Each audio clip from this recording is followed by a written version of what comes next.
Hi guys, Mr. Sonnenberg here. Today we're going to be naming molecular compounds.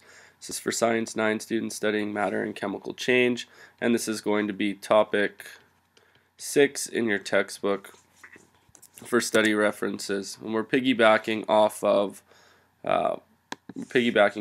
chemical compounds, the last screencast that I had. So first thing we need to understand is that molecular compound is a combination of two nonmetals, and nonmetals can be found on the right side of the periodic table. So what we're going to do, I'll just draw an example as H2O. Well, the first element is the one farther to the left, so we're going to name the first element, which is hydrogen. Then we're going to name the second element, which is oxygen. So we use its base name, and then we replace and we add "-ide" at the end of it, which is going to be really important. The second thing we're going to have to look at that's going to become quite important, and we'll talk more in depth, is what's called a prefix. And we're going to have to add a prefix to the start or the beginning of the first element's name and the beginning of the second element name.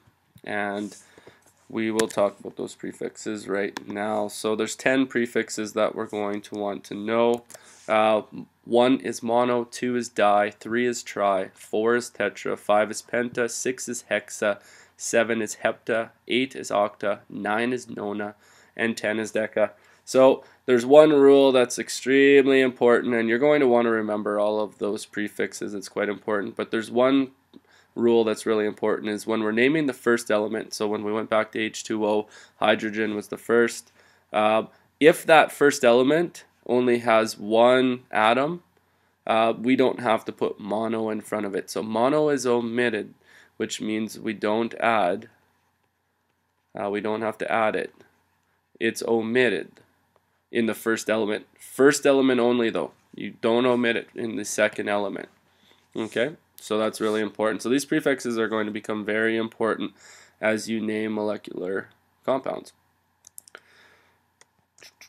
So, which nonmetal do we list first? Well, this is one of the trickier parts of naming molecular compounds, because we have to understand that they're two nonmetals. So they're both on the right side. Ionic compounds will be a lot easier because there's a metal and a nonmetal in combination, and we always name the metal first. But here we have two nonmetals. So how do we choose?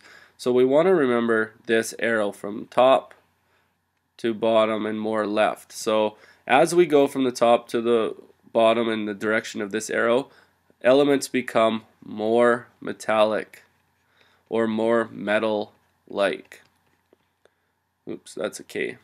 They're more metal-like. So as we move down, so if we were to put this in context, if I was to go, say, look at these two elements in group 18, if I'm going down the group, which is this vertical column, which one am I going to name first? Well, if I'm in the same column, well, remember it goes from top to bottom and from the right to the left, that arrow, okay, in this direction. So the one we're going to name first is going to actually be the bottom one. So we'll name that first. Okay? And what if I'm in a particular row, two elements in the same row? So say I'm looking at this one and this one, not in the same row, sorry, in the same period. Which one am I going to choose first? Well, I'm going to choose the one that is farther to the left. Okay, remembering that direction of travel. So I'm going to name this one first right here. Okay, because we remember this direction. From top to bottom, they become more metal-like. Okay, so it's more metal-like. Okay, so that's going to be really important as well when you're naming molecular compounds. So that's how we can use the periodic table a little bit as well to help us out. So we have this, our first compound. If you want to take a look at the little cartoon, it's actually quite funny. The first one we're talking about is water. Okay, we call it water. It's H2O, so that means it has hydrogen here. Okay, so that's hydrogen, and then we have oxygen.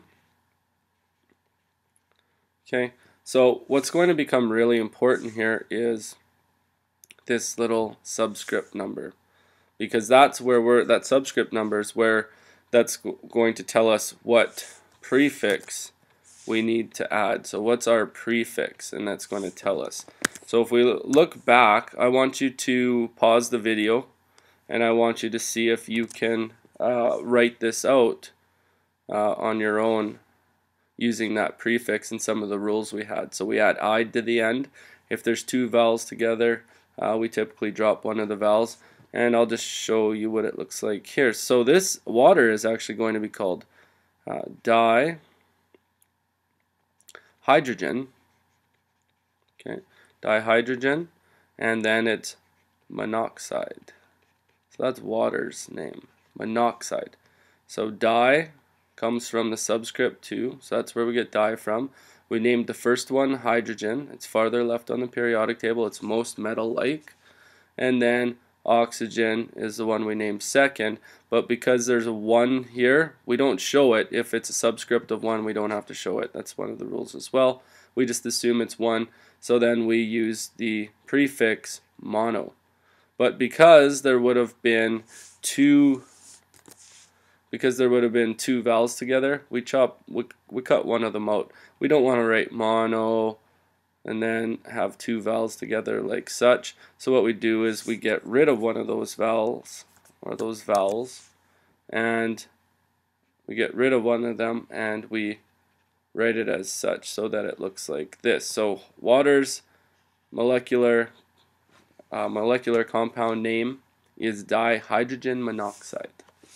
So I have a couple other examples coming up that I'm going to get you guys to work through. I'm going to get you to pause the video, and I'm going to see if you can try these out and see if you can name them on your own. So the first one is CO. So what would we call that? So pause that video, try it out, and see if you can name this using your prefixes. I'd write it on paper, go back, and see if you can figure it out. Okay, hopefully you've got the answer here. Let's see if you're right. So there's no prefix, so we can assume both of these are 1. And because of the rule that mono is omitted on the first, we're going to name carbon first, but we're going to omit mono. So we're going to call this carbon. And then the second is going to be monoxide. And remember, if there's two vowels together, we just cut one out and we use the and then we also have the IDE. So we have our prefix and we have our base name, and then we add IDE. So carbon monoxide. Hopefully you had the answer right. Okay, I'm going to try 2 more examples here. We're going to step it up a bit and I'm going to challenge you.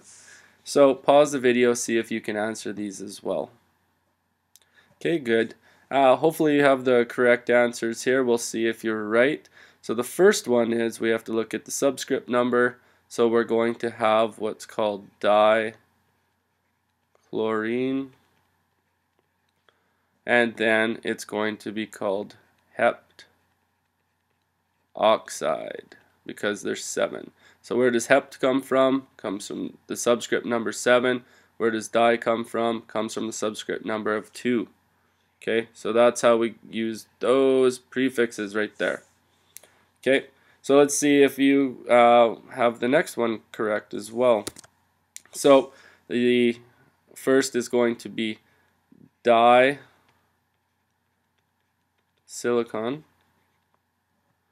and then it's going to be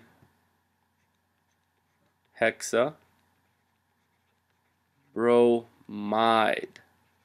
Okay, so remember to add that IE. So hopefully you had these right.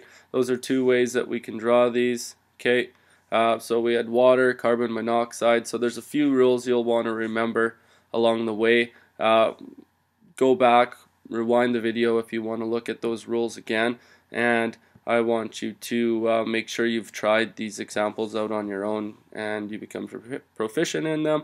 And the next thing we're going to talk about are naming ionic compounds. Okay, thanks for tuning in, guys. Hopefully this has helped you.